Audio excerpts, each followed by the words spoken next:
ఫార్మర్స్కి సంబంధించినటువంటి వ్యవహారంలో రేవంత్ రెడ్డి ప్రభుత్వం రైతులకు రైతు భరోసా అని చెప్పిండు రేవంత్ అన్న. ఇప్పటిదాకా రైతు భరోసా 2024లో మొత్తం రాలేదు. 2025లో రేవంత్ రెడ్డి ప్రభుత్వంలో ఒకేసారి వానాకాలం పంటకు రైతు భరోసా ఇచ్చిండు. ఎండాకాలం పంటకు సంబంధించిన రైతు భరోసా ఇప్పటిదాకా రాలేదు. రైతు భరోసా విషయంలో గుండు సున్నా, పెద్ద ఫెయిల్. గుండు సున్నా కాదు, కోడిగుడ్డు రేవంత్ రెడ్డి ప్రభుత్వంలో. రైతు భరోసా విషయంలో రేవంత్ రెడ్డి ఫ్లాప్, ఫెయిల్, మొత్తం ఫెయిల్, బిగ్ ఫెయిల్ అంటున్నా. తర్వాత రైతు భరోసా విషయంలో ఫెయిలా? రుణమాఫీ విషయంలో రేవంత్ రెడ్డి ఎంత ఫెయిల్ అంటే 2 లక్షల లోపు ఉన్నటువంటి పైసలు మాఫీ చేస్తా అన్నాడు.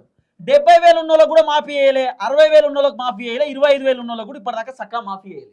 70% మాఫీ చేసిండు, ఇంకా 30% గట్లనే ఉన్నాయి. ఇంకా పెద్ద డ్రామా ఏమాడిండు తెలుసా రేవంత్ అన్న? ఎంత పెద్ద డ్రామా తెలుసా? 2 లక్షల కంటే పైన ఉన్నటువంటి పైసలు బ్యాంకులో కడితే ఆ 2 లక్షల లోపు ఉన్నటువంటి పైసలు నేను మాఫీ చేస్తా అని చెప్పి పచ్చబద్ధం చెప్పిండు. చాలా మంది జనాలు నమ్మి ఆ పైసలు కట్టారు. కడితే ఇవాళ ఏమైంది? మాఫీ లేదు, కథ లేదు. రేవంత్ అన్నకు సంబంధించిన సర్కార్ అట్లా. ఇక రేవంత్ అన్న ఏమ డ్రామా, అట్లా రైతులు వెయిట్ చేస్తారు. తర్వాత రైతులకు యూరియా బత్తాల కొరత. యూరియా బత్తాల కోసం ఎంతమంది రైతులు ఇబ్బంది పడుతున్నారు? రేవంత్ అన్న ఏం చేసిండు? యూరియా బత్తాల కోసం రైతులు లైన్లో నిల్చుంటున్నారు. ఈ లైన్లన్నీ కూడా సోషల్ మీడియాలో బాగా వైరల్ అవుతుంది, ప్రభుత్వానికి డ్యామేజ్ అవుతుందని చెప్పి యూరియా బత్తాల కోసం ఒక యాప్ పట్టుకొచ్చిండు. ఈ యాప్లో బత్తాలు బుక్ చేసుకోవాలి. అంటే స్విగ్గీ, జొమాటో యాప్లు ఉంటాయి కదా, గట్లనే అన్న యూరియా బత్తాలకు యాప్ పట్టుకొచ్చిండు. ఇప్పుడు రైతులు చాలా మంది చదువుకున్నటువంటి వాళ్ళు ఉండరు, మరి వాళ్ళకి ఎట్లొత్తనీకి వస్తుంది ఆ యాప్ గీపు? ఏమిటి పనికొచ్చే యాప్ అది? ఆ రోజు కేసీఆర్ ముఖ్యమంత్రి ఉన్నప్పుడు ఎవరికైనా యూరియా బత్తాలు కావాలంటే చక్కున పోయేది, దుకాణంకి పోయి పైసలు ఇచ్చి కొనుక్కొని వచ్చేది, ఆటోలో వేసుకొని ఇంటికాడ దించేది. ఇవాళ యూరియా బత్తాలు యాప్లో బుక్ చేసుకోవాలంటే పోవాలి, పైసలు కట్టాలి, తీసుకొని రావాలి. ఎంత పెద్ద తమాష ఇది!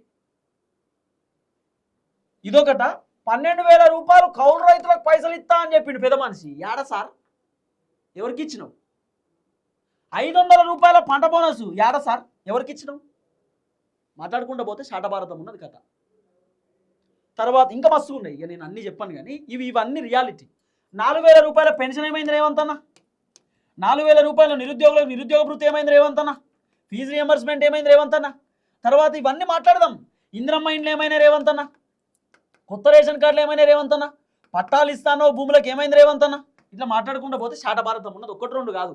రేవంత్ రెడ్డి ప్రభుత్వంలో సుమారు 70% కోడిగుడ్డు, ఫెయిల్. మామూలు ఫెయిల్ కాదు, ఫ్లాప్.